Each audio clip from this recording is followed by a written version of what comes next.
My job is to find missing people. After this case, I've never been the same. The call came at 2 a.m. My phone lit up the dark bedroom. Unknown number. I answered anyway. Professional hazard. Mr. Dalton? Yes. Who's this? My name is Patricia Voss. My daughter is missing, along with 2 of her friends. They've been gone for 9 days. I sat up, turned on the lamp. 9 days is a long time. Have you contacted police? They're not helping. Say the girls are adults. Say they probably just wanted space. Road trip gone long. But I know my daughter. She wouldn't just stop calling. Not for 9 days. Something's wrong. I can feel it. Tell me everything. Patricia's daughter Megan was 22. Recent college graduate. Traveling with childhood friends Zoe and Iris. Cross-country road trip. Started in Boston. Headed west toward California. Route planned through small towns and scenic areas. They'd been posting on social media constantly for the first week. Regular updates every few hours. Photos at diners, roadside attractions, mountains, state lines, happy smiling faces. Then nothing. Complete radio silence. Last post was from somewhere in Wyoming. Photo at a gas station. After that, they vanished. No posts, no calls, no texts, nothing. I took the case immediately. Patricia wired my retainer within the hour. $5,000 up front. More when I found them. She sent me everything she had. Phone numbers, social media login credentials, car description and license plate, blue Subaru Outback, 2019 model. Photos of all 3 girls, insurance information, credit card statements, everything a desperate mother could think of. I started with phone records. Called in a favor with a contact at Verizon. Got the call logs for all 3 phones. They painted an interesting picture. Regular calls and texts for the first 7 days. Then on day 8, all 3 phones went dark simultaneously. Around 3:15 p.m. Mountain Time. No calls out, no texts, no data usage. Like someone had switched them all off at exactly the same time. That wasn't normal behavior. Young people don't turn off phones, ever. Especially not all together. Not unless something forced them to. Or someone forced them to. I pulled up their social media accounts, scrolled backward through the road trip photos, tried to establish a timeline. Day 1, they left Boston, stopped in Albany. Day 2, they hit Buffalo, Niagara Falls. Day 3, Cleveland. Day 4, Chicago. They'd stayed an extra day there. Navy Pier, Millennium Park, Michigan Avenue. Day 6, they were in Iowa. Day 7, South Dakota, Mount Rushmore, Badlands. Day 8, Wyoming. That's where the trail ended. Last photo showed all 3 girls at a Texaco station, pumping gas, smiling, mountains visible in background, Wyoming license plates on cars in frame. I ran the image through reverse location software, found the exact station. Small town called Elk Ridge, population 800, middle of absolutely nowhere, 2 hours from the nearest city, surrounded by national forest. I called the Texaco. Phone rang 6 times before someone picked up. Yeah? Woman's voice. Older, tired, annoyed. I'm calling about 3 girls who stopped there about 9 days ago. Blue Subaru. Early 20s. Do you remember them? Hold on. Rustling sounds. Yeah, I remember. Pretty girls.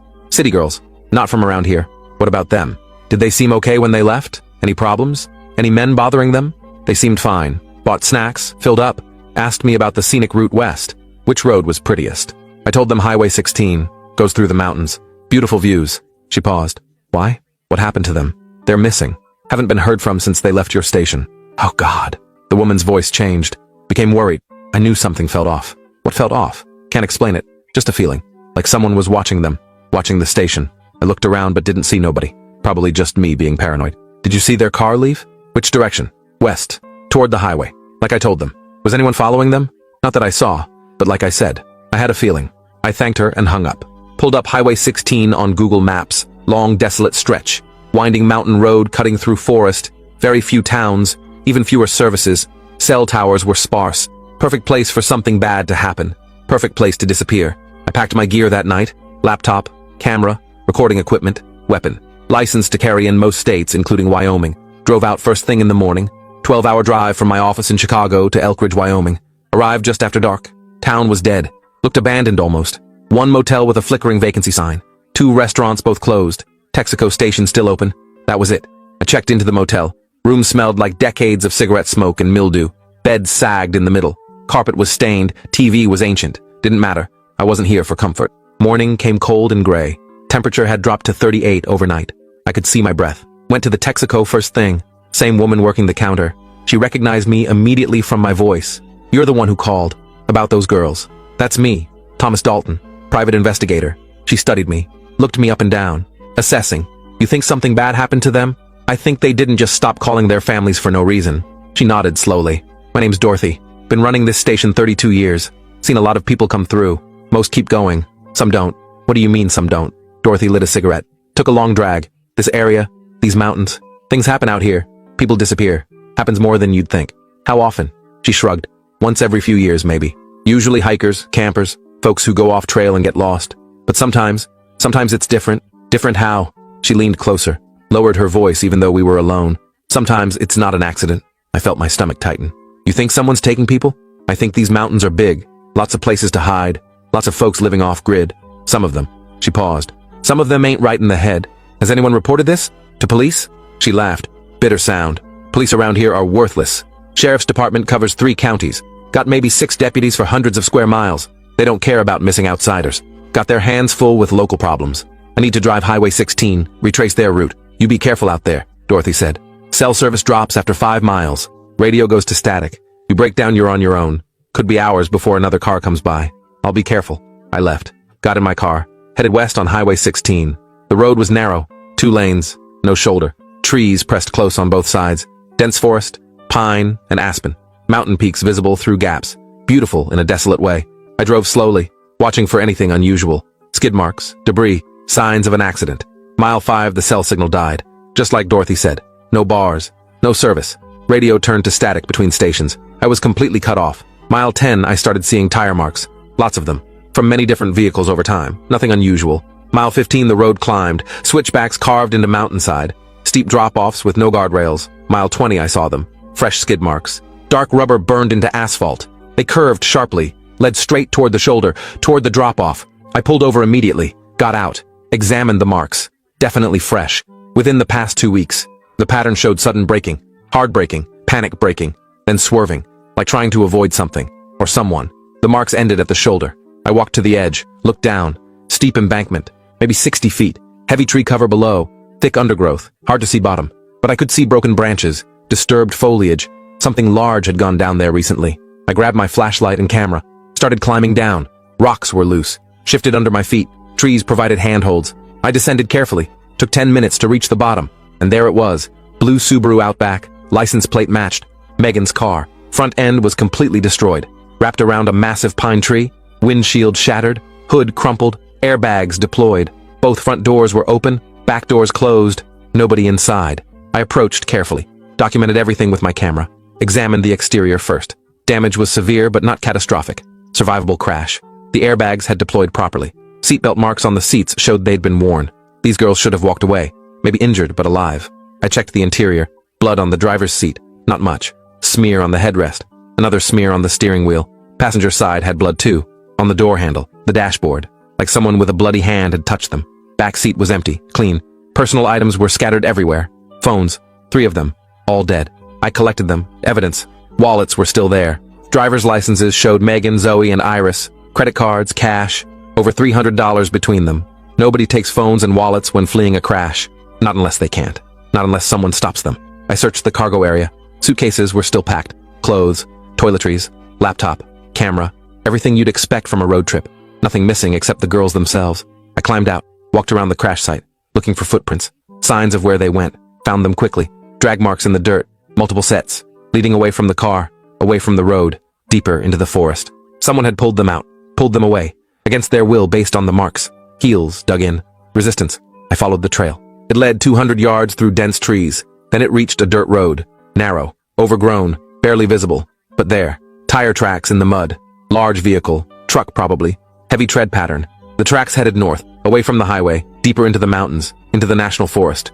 I marked the location on my GPS, took photos, then hiked back up to the highway. Took another 30 minutes. I was sweating despite the cold. Back at my car, I tried my phone. Still no service. I needed to report this. Needed backup. I drove back toward Elkridge. Service returned around mile 5. I immediately called the sheriff's department. Elkridge County Sheriff. How can I help you? I need to report a found vehicle. Possible accident with missing persons. What's the location? Highway 16. Mile marker 20. Vehicle went off the embankment. Blue Subaru. 3 occupants missing. Are the occupants injured? Unknown. They're gone. I found evidence they were removed from the scene. By who? Unknown. But it appears they were taken against their will. I'll send a deputy out. Stay at the location. I drove back. Waited at mile marker 20. Deputy arrived 40 minutes later. Young guy, mid-20s. Looked barely old enough to shave. Name tag said Deputy Mills. He took my statement. Looked skeptical the whole time. You're saying someone kidnapped 3 women from a car crash? I'm saying 3 women are missing from a crashed vehicle. Their phones and wallets were left behind. There are drag marks and tire tracks leading away from the scene. That's what I found. Mills walked to the edge, looked down. That's a hell of a climb. You went down there? That's my job. I find missing people. He radioed it in. Talked to someone at the station. Came back. Sheriff wants to see you. Now. I followed Mills back to Elkridge. Sheriff's station was a small building attached to the courthouse. 1 story. Brick. American flag out front.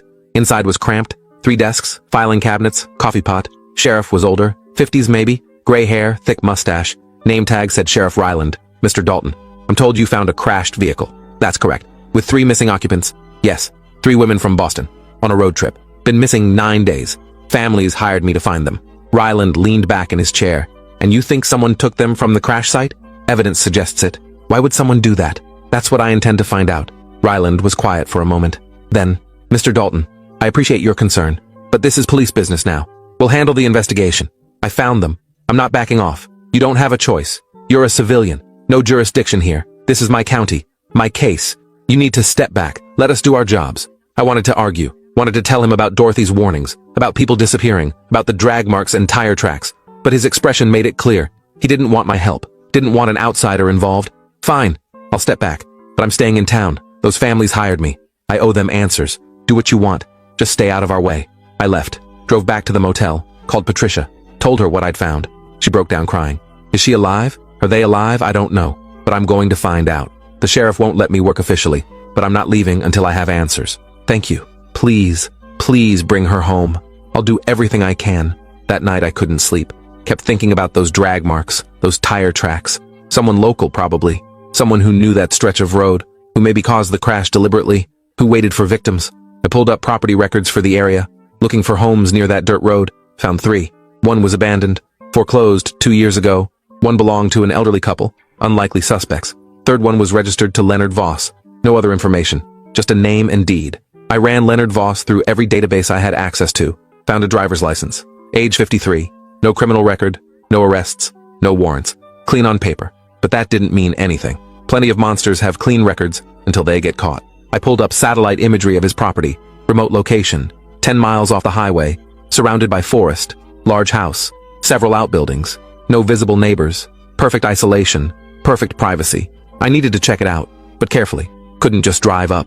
Not if he was dangerous. Not if he had the girls. I'd need to surveil first. Approach at night maybe. See what I could learn before making a move. Next morning I drove out early. Found the turnoff.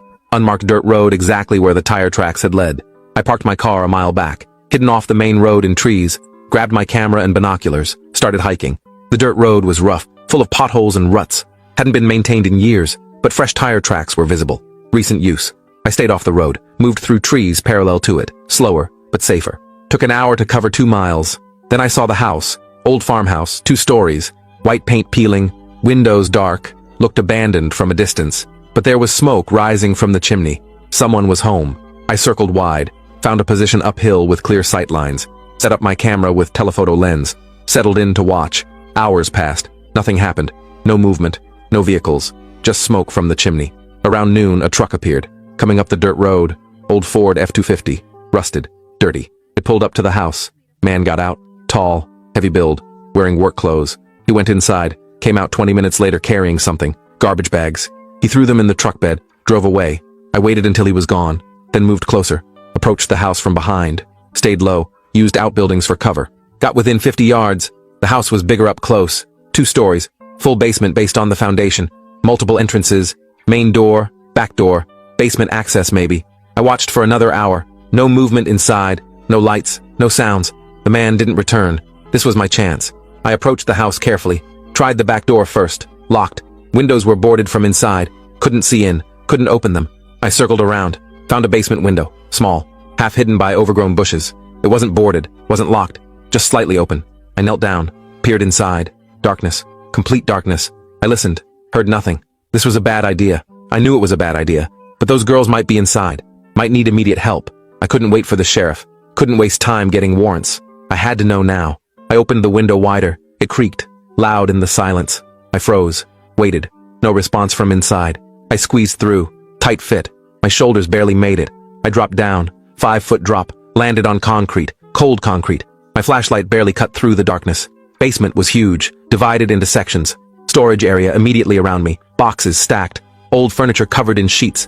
Dust everywhere. Smell of mold and decay. I moved forward carefully, quiet as possible. Wood stairs led up to the main floor. I tested each step. Some creaked, some were solid. Reached the top. Door was closed but unlocked. I eased it open, inch by inch. Hallway beyond. Dark, silent. Floorboards were old, creaked with every step. I moved through the house slowly, checking each room. Kitchen was dated. 70s appliances. Dirty dishes in the sink. Smell of rot. Living room had old furniture. TV. No decorations. No personal touches. Just functional. Upstairs I found 3 bedrooms. All empty. Beds unmade. Clothes scattered. Signs of life but no people. Bathroom was filthy. No hot water. Toilet didn't flush properly. This place was barely livable. But no sign of the girls. No sign of anyone except that man. Maybe I was wrong. Maybe this wasn't the place. Then I heard it. Below me. In the basement. Muffled sound. Like someone crying. Trying to be quiet. I went back downstairs. Fast. Back to the basement. Stood at the bottom.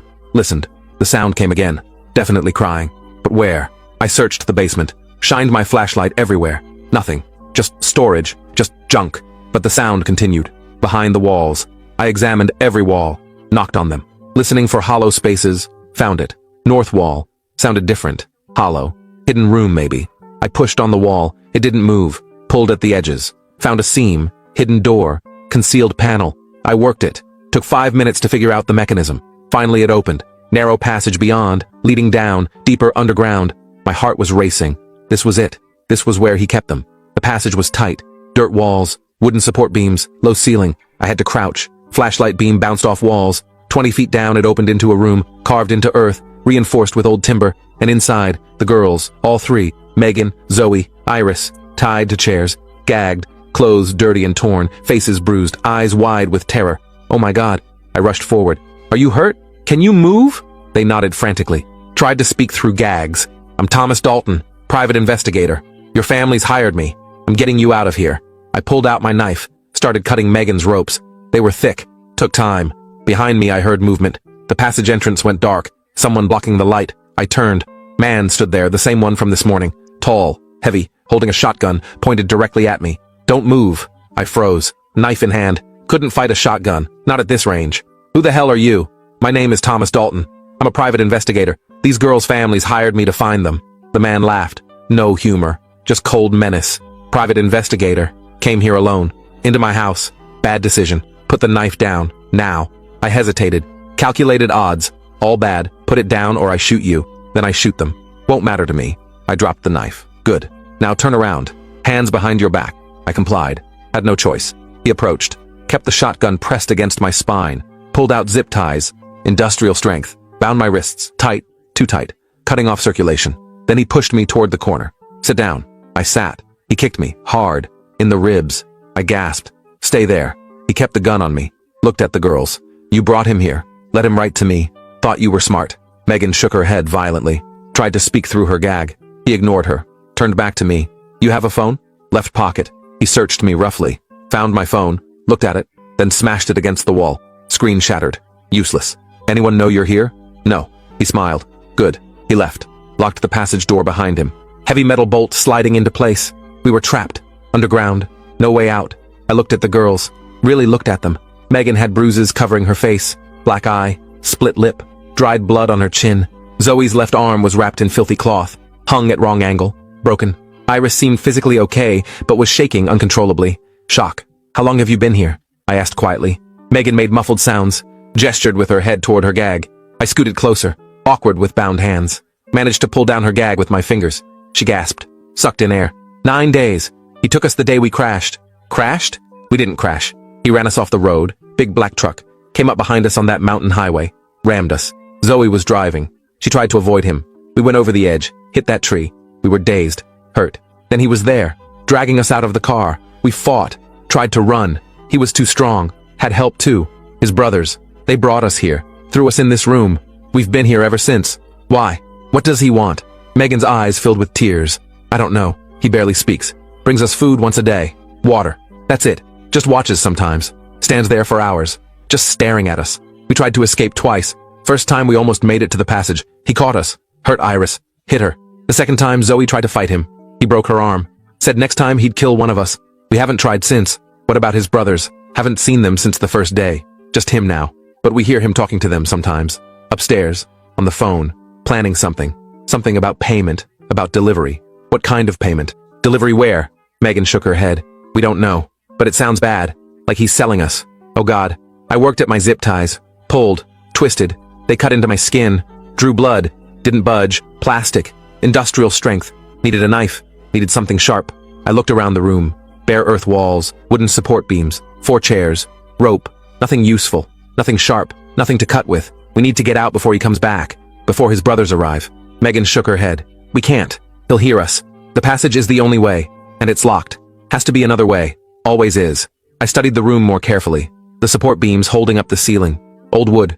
Some rotted. Some cracked. Maybe I could break one. 'Cause a collapse. Make noise.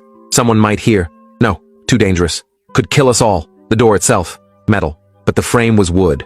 Old wood. Maybe I could break through. How? With what? I didn't know. But I had to try. Hours passed. Hard to tell time underground. No light except the single bulb. The man returned eventually, carrying a tray, food, stale bread, cheese, water bottles. He set it down, looked at me with cold eyes. Hungry? No, your loss. He untied Megan's hands, let her eat, stood over her, shotgun in hand. She ate quickly, scared. He retied her, did the same with Zoe, then Iris. Never took his eyes off them, never lowered the gun. When they finished eating, he picked up the tray, looked at me again. You're causing problems, making things complicated. My brothers are upset, told me to get rid of you, but I'm thinking maybe you're worth something too. A man, strong, healthy, someone might pay for you, just like them. I said nothing. He left, locked the door. I heard footsteps above, walking, then voices, muffled. Couldn't make out words, but definitely multiple people. The brothers had arrived. Megan heard it too. That's them. Oh God, they're here. What do they want with us? She was crying. They're going to sell us. To traffickers. We heard them talking about it, about buyers, about money. Prices per girl. They've done this before. Other girls. Over the years. And no one stopped them? No one knows. These mountains. People disappear all the time. No one investigates. No one cares. Night came. The bulb stayed on. Harsh light. Constant. No darkness. No rest. The girls tried to sleep. Couldn't. Too scared. Too hurt. I stayed awake. Planning. Thinking. Had to find a way out. Had to stop this. Morning. The man returned. This time with both brothers. I saw them for the first time. One was older. Maybe 60. Thin. Weathered. Missing teeth. The other was younger, 40s, heavy, bearded. All 3 looked related. Same eyes, same cold expression. The older one studied me. This the one who found them? Yeah, private investigator. Came snooping around. Should have killed him, younger brother said. Still can. Older brother shook his head. No, he's worth money. Sell him with the girls. Tomorrow. Buyers are coming. They looked at the girls, appraising, like livestock. The younger one smiled, pointed at Iris. That one's my favorite. Pretty, quiet, might keep her. You can't keep any of them, older brother said firmly. All or nothing. Buyer wants 3 girls and a man. That's what we provide. Fine, younger brother spat. But I get first pick next time. Deal. They left. All 3. Locked the door. Tomorrow. We had less than 24 hours. I had to do something. Had to act now. I started working the zip ties again. Harder. Desperate. They cut deeper. Blood flowed. Made them slippery. But still didn't break. Plastic was too strong. Megan was watching. There's no way out. We're going to die. We're not dying. I won't let that happen. How? You're tied up. We're tied up. They have guns. How are you going to stop them? I don't know yet. But I will. She laughed. Bitter. Hopeless. You can't save us. Can't even save yourself. Maybe not. But I'm going to try. That has to count for something. She looked away. Stopped talking. Gave up. I couldn't blame her. 9 days of captivity does that. Breaks your spirit. Makes you accept the worst. I kept working the problem. Had to be away. Always was. The zip ties were impossible. But the chair I was sitting on. Old wood. Weak joints. Maybe I could break it. I started rocking. Gently at first. Testing the structure. It creaked. Good. Meant it was weak. I rocked harder. The girls watched. What are you doing? Breaking this chair. Then what? Then I free you. Then we fight our way out. That's insane. Probably. But it's our only chance. I rocked harder. The chair protested. Joints loosening. More.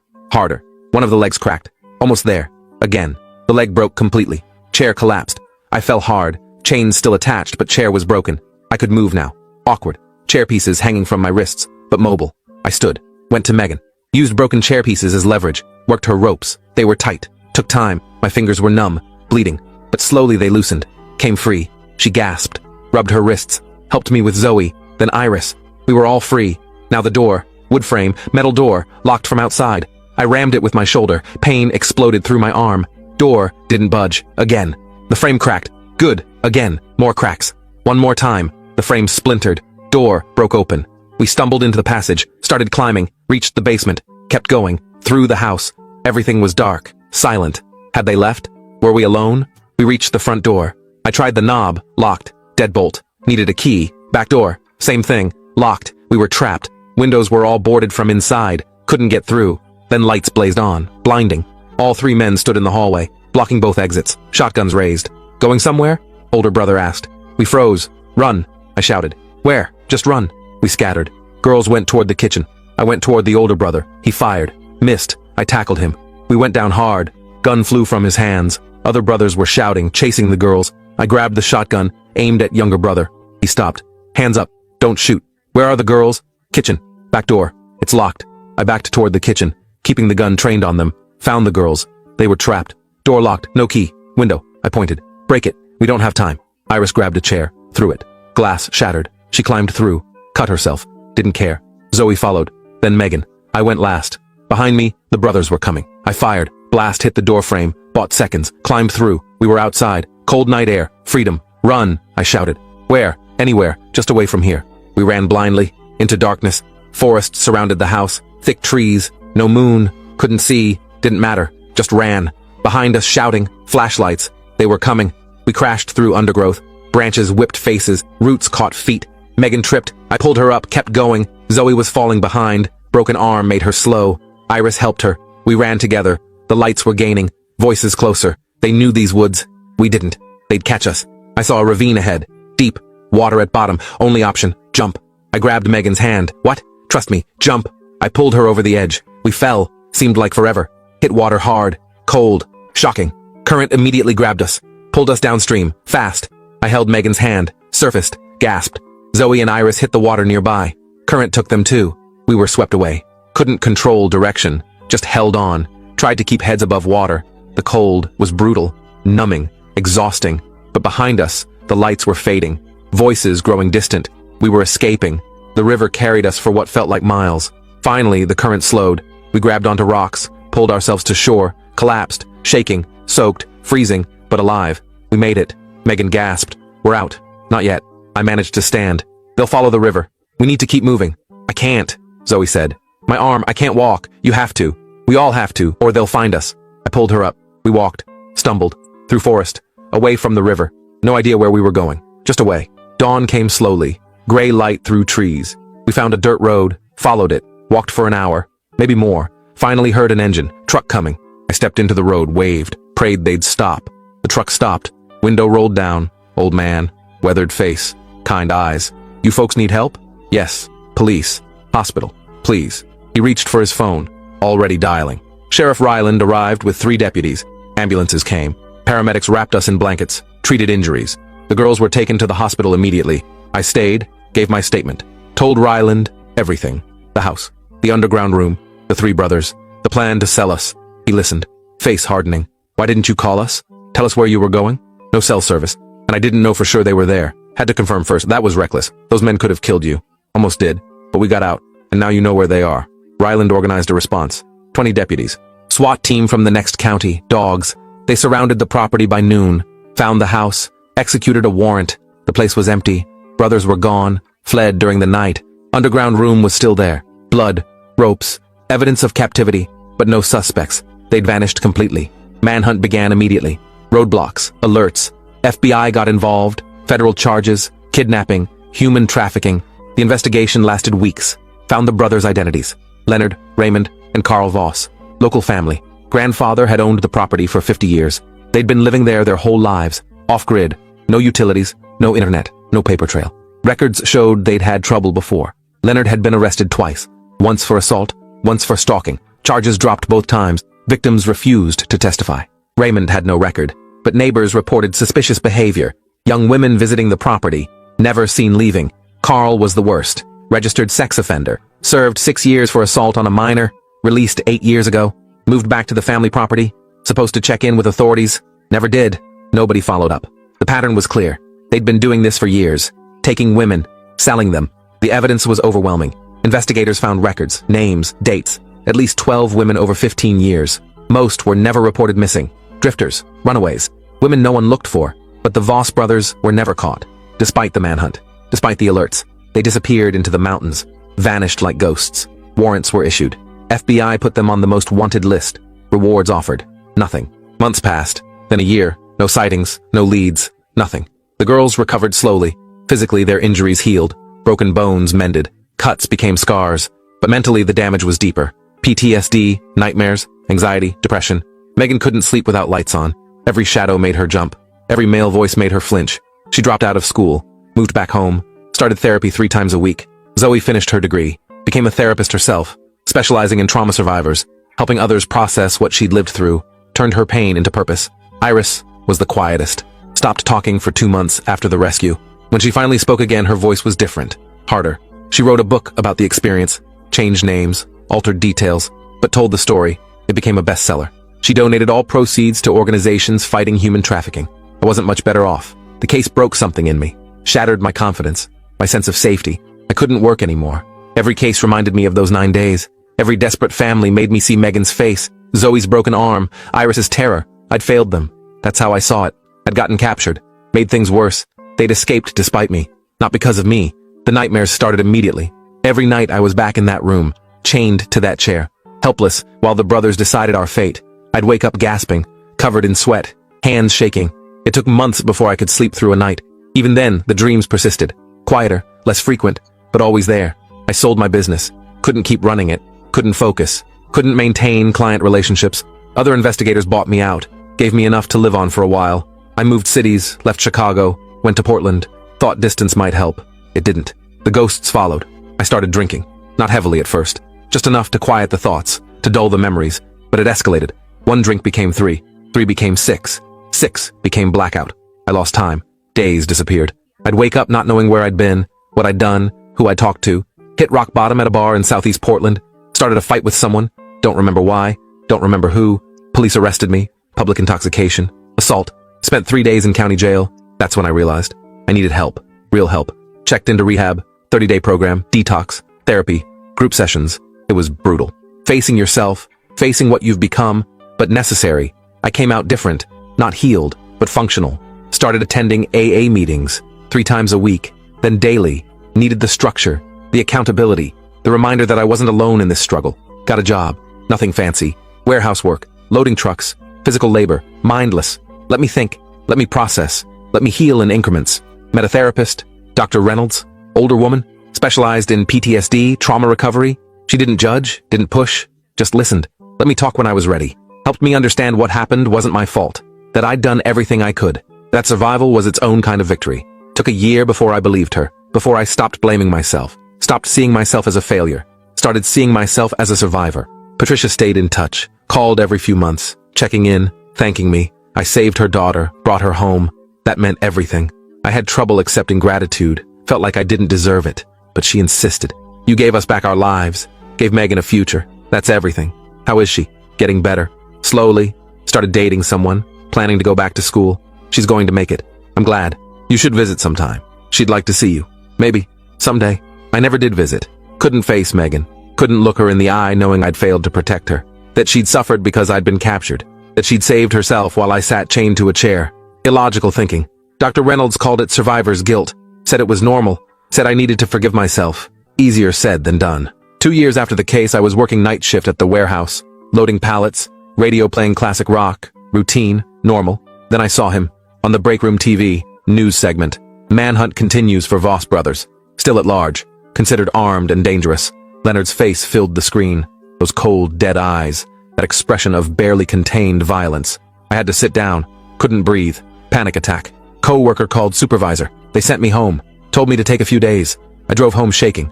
Couldn't stop seeing Leonard's face. Hearing his voice. Feeling the zip ties cutting into my wrists. Called Dr. Reynolds. Emergency session. She talked me down. Reminded me I was safe.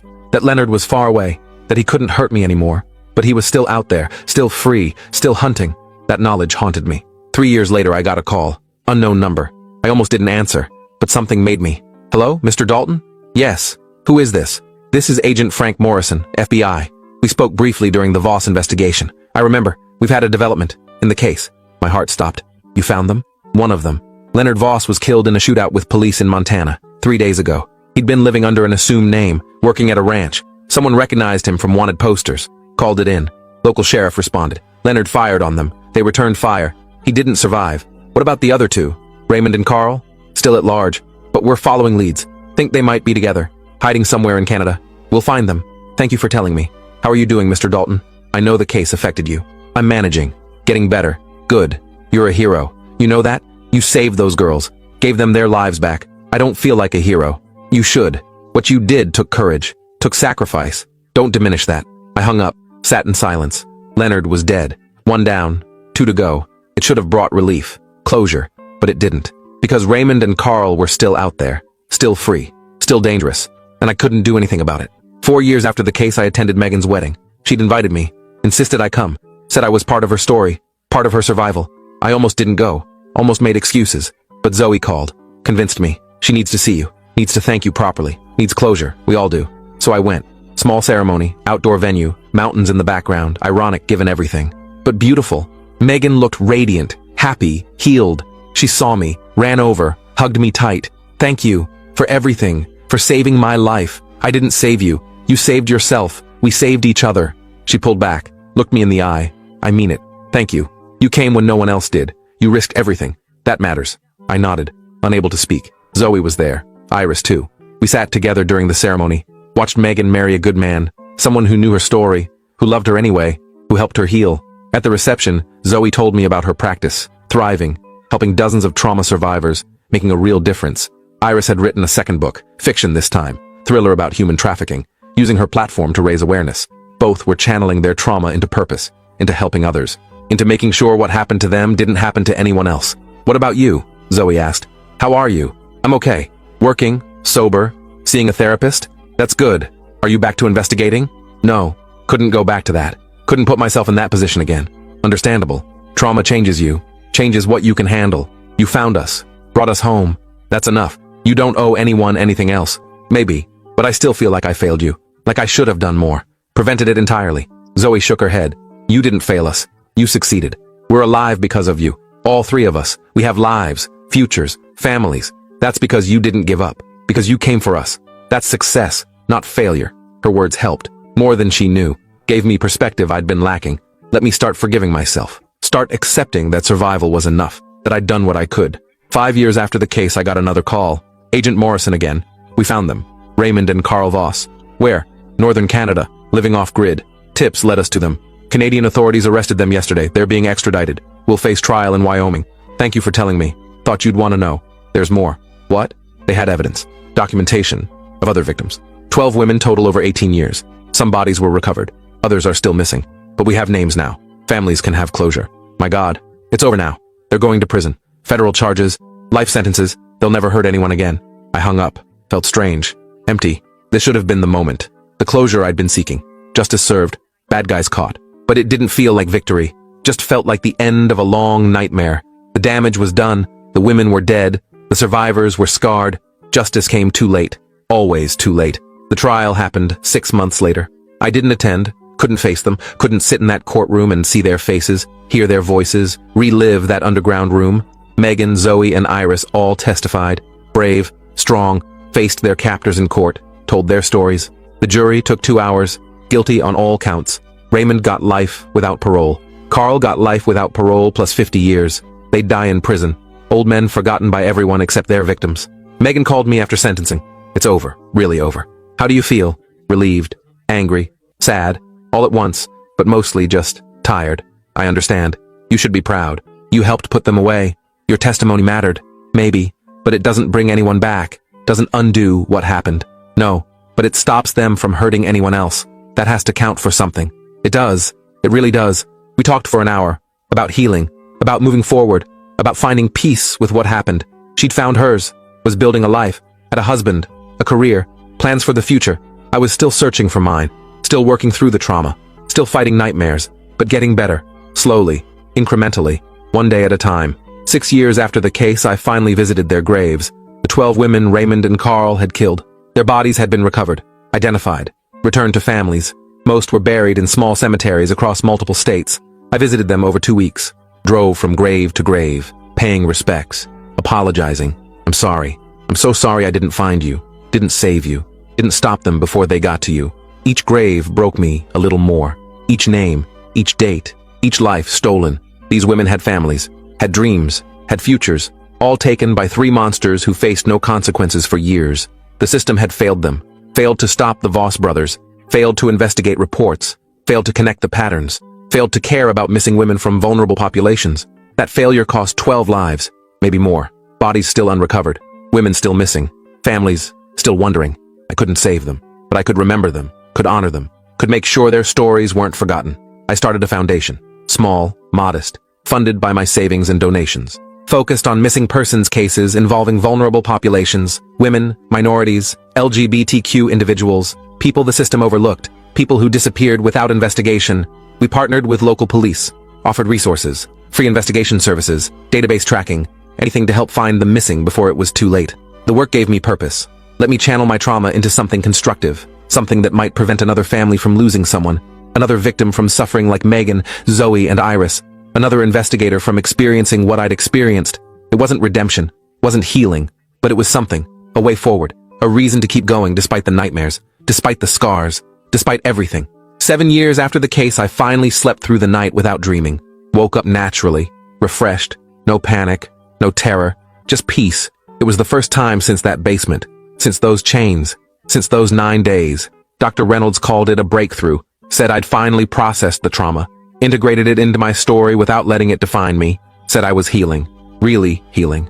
Maybe she was right. Maybe time and work and purpose had finally done what therapy alone couldn't. Maybe I'd finally forgiven myself for being human, for being captured, for not being invincible, for surviving. I still think about them. Megan, Zoe, Iris, the 12 women who didn't survive, the Voss brothers rotting in prison, Leonard dead in Montana. It's always there. Background noise in my mind. Reminder of what humans are capable of, the evil that exists in dark places, but also the resilience, the strength, the capacity to survive and rebuild. Megan got her life back, married, had a career, found happiness.